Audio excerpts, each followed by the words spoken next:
Hello everybody, my name is Marco Robinson, #1 best-selling author, award-winning entrepreneur, winner of the People's Choice Best Real Estate Investment Company 2015, recently winner of the Tatler's Best Restaurants in 2015 for Naked Restaurant. So I'm having a good year. But anyway, on this blog today I'm going to be talking about risk and why people are so afraid of risk and really what people think about when they associate money with risk. Now, what's happening in conventional lives is that most people with money or any kind of money, salary even not really very much money, is what they do is they go to the bank. Because the common perception is that banks are safe. So if you put the money in the bank, you don't have to worry about it. You'll save up for a rainy day is the kind of, the kind of popular old housewives kind of sayings, yeah? But in reality, that is very different because in the last 15 to 20 years, more banks have gone bankrupt than at any other time in history. Bear Stearns, Lehman Brothers, I can go on and on and on. HSBC are now in trouble. Royal Bank of Scotland's had to be bailed out. Lloyd's had to be bailed out. I can go on and on and on. So banks, are they really the safest places? When you think about that, banks, let's take the UK for example. Now, if the bank goes bankrupt and you have more than £80,000 in the bank, you're going to lose everything above £80,000. So actually, are banks the safest place to put your money in terms of risk? Now, the other thing that people don't really think about in terms of risk is, in this bank, what return are you getting for your money? So if we think about the global interest rate on average, it varies from like 0.5% to like 3 or 4%.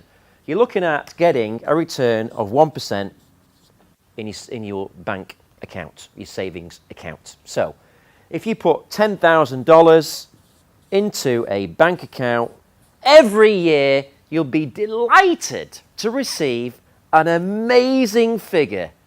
Think about this, right? Think about this, of $100.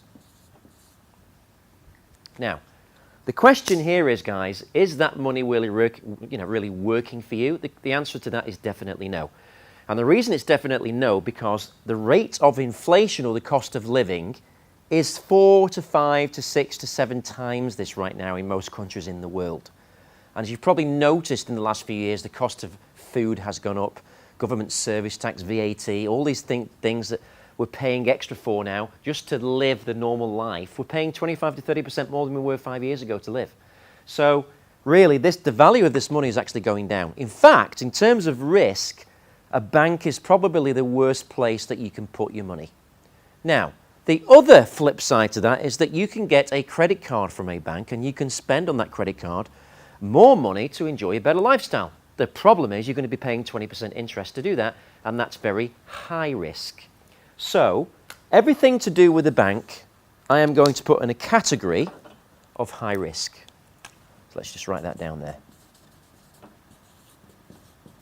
Now, what are the alternatives to putting your money in the bank? Put it under the mattress? Maybe less risk because, well, it's under the mattress. At least you can feel it, you can see it when you want to.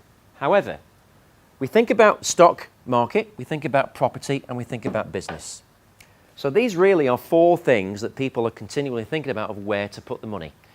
Now, stock trading, I ask people, do they think that's high or low risk? Now, what I have to do here is qualify what we mean by risk associated with the stock market. So if you are an expert in stock trading, if you are an expert analyst, if you are an expert trader, and you've got a great track record of making money, then the stock market for you would be low risk.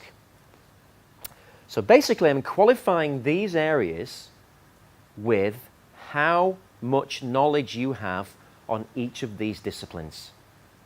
So the more knowledge you have, the less risk is involved when you're investing your own capital. So stock market could be low risk, it could be high risk, depending on your level of education here and your level of expertise, okay? Now we come to business. Now business is pretty much the same thing as the stock market in terms of, do you know how to do business or do you have no experience whatsoever? To give you an example of what I mean, approximately 80% of businesses that start in the first year are going bankrupt in the first year.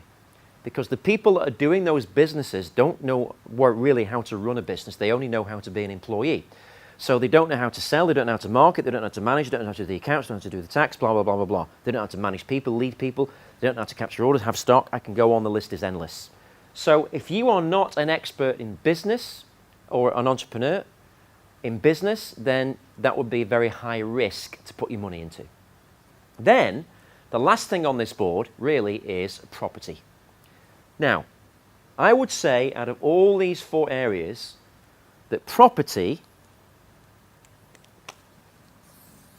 is the lowest risk. Now, yes, you can get higher returns on the stock market. Yes, you can get higher returns in business. However, with property, think about this. Everybody needs somewhere to live. Everybody needs a roof over their head, right? So if you think about everyone needs a house to live in, what you've got to think about really to win in property is going to places where people are moving to, buying houses where people are moving to, where there's job growth, where there's population growth, where there's development into the area like transportation, education, environment, all these kind of things. And of course, where it's easier to borrow money. Now, this is the lowest risk because when you buy a property, you only have to make a decision once to invest in the property. If it's the right property, this property is going to pay you an income every month for the rest of your life because you've got a tenant who needs somewhere to live. So what this is doing is driving the risk downwards and making the risk calculated and lower. So banks is definitely the highest risk because you get so little back from the money that you put into it. And here's the deal, guys. When you put money into a bank, what the bank does is the bank actually goes to the stock market and they start playing on the stock market. The bank actually goes to property, starts investing in property, and the bank also goes to business, starts investing in business, but they give you a measly return of 1% on your money. Now, is that fair? Well, it's fair because you chose to do that. So the banks, you're actually allowing the bank to do that. And the thing is you've got to start understanding and thinking in different ways. For example, why don't you think in this way? Why don't you get the bank to be your slave and serve you rather than you being a slave of the bank?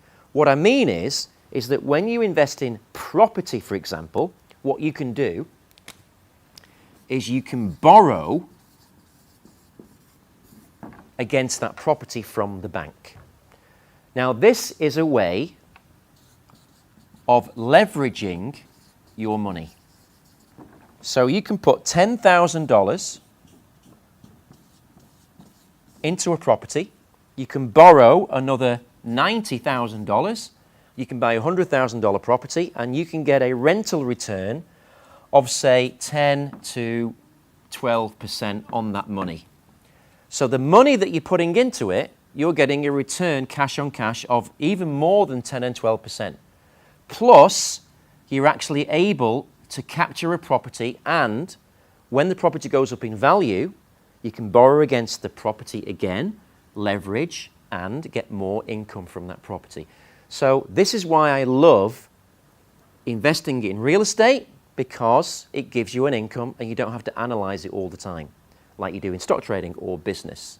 In these two areas, sometimes you have to keep putting money in to keep those businesses going, to keep ahead of the competition and you know, all these kind of things. So think about risk differently to the way that you're thinking about it now. Don't leave all your money in the bank. Just leave 3 to 4 months of emergency equivalent, like 4 months salary, as an emergency fund. That's what you should do first. The rest of your money, you have to invest it. Because here's the deal, guys. Rich people invest first and spend what they have left. Poor people spend first and save what they haven't got left. That's why the rich are rich and that's why the poor are poor. I was poor, very, very poor, very, very, very, very, very, very poor, and I was able to turn that around and become very rich because of the way that I thought differently. And remember, you know, I was a school dropout. I was on my own with my mum as a child. My dad was a gambler. She left him, and she had to move from town to town. And it was a really horrendous childhood. We had absolutely no money whatsoever. So I know what it's like, guys, to struggle and struggle and struggle. However, anything is possible once you are here. Once you know this mind is in fact the best tool that you've got, and you can learn very quickly. But the best people to learn from are the people that have got what you want, because they're qualified to tell you how to do it. So do that. Think of risk differently. This is Marco Robinson. Thank you very much.